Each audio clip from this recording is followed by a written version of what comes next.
शिव पुराण के अनुसार भगवान शिव और माता पार्वती का पुनर्मिलन हुआ था।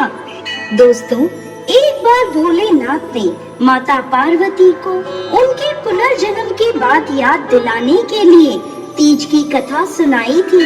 भगवान शिव ने कथा सुनाते हुए कहा, पार्वती, तुम मुझे पति के रूप में पाना चाहती थी, जिसके लिए तुमने हिमालय पर्वत पर कठोर तप किया।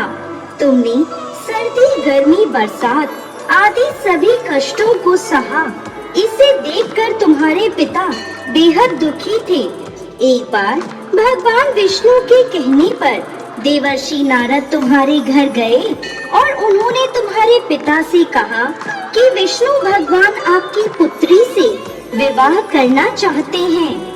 आपकी क्या राय है? यह सुनकर पर्वतराज बेहद खुश हुए और वह अपनी पुत्री का विवाह भगवान विष्णु के साथ करवाने के लिए तैयार हो गए।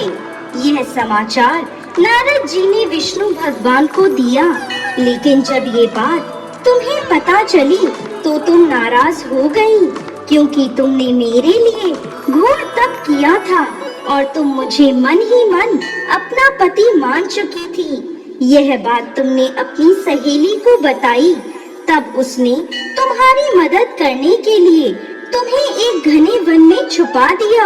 वह वन ऐसा था जहाँ तुम्हारे पिता कभी नहीं पहुँच सकते थे। इस वन में तुम लगातार तप करती रही।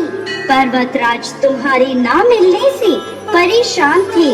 वह इस चिंता में थे कि यदि भगवान विष्णु बारात लेकर आ गए और तुम नहीं मिली तो वह नाराज हो जाएंगे।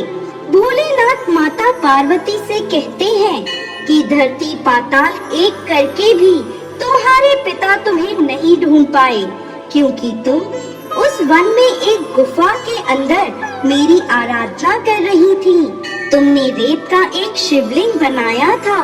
तुम्हारे तप से प्रसन्न होकर मैंने तुम्हारी मनोकामना पूरी करने का विचार किया। इस बीच तुम्हारे पिता तुम्हें खोजते हुए गुफा में पहुंच गए। तुम्हें वहां देखकर पर्वतराज बेहद खुश हुए।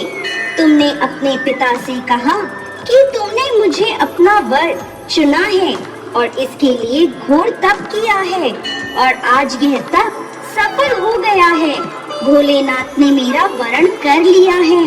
अगर आप मेरा विवाह शिव जी से करने को तैयार हैं, तो मैं आपके साथ चलूंगी। यह सुनकर पर्वतराज तुम्हारा विवाह मुझसे करने को तैयार हो गए। इसके बाद उन्होंने विधि विधान से हमारा विवाह संपन्न कराया। हे पार्वती, जिस तरह तुमने यह मेरा कठोर व्रत किया और हमारा विवाह संपन्न हुआ, उसी तरह यदि कोई स्त्री इस हरियाली तीज का व्रत पूरी श्रद्धा और निष्ठा से करेगी, तो मैं उसे मनवांछित वर प्रदान करूंगा और अखंड सौभाग्य का वरदान दूंगा। हे भोलेनाथ, इस कहानी को कहते, सुनते और होकार भरते सब पर कृपा करिएगा। इस दिन महिलाएं अपने पति की लंबी उम्र और अखंड सौभाग्य के लिए माँ पार्वती और भोलेनाथ की पूजा करती हैं। जय भोलेनाथ, जय माता पार्वती।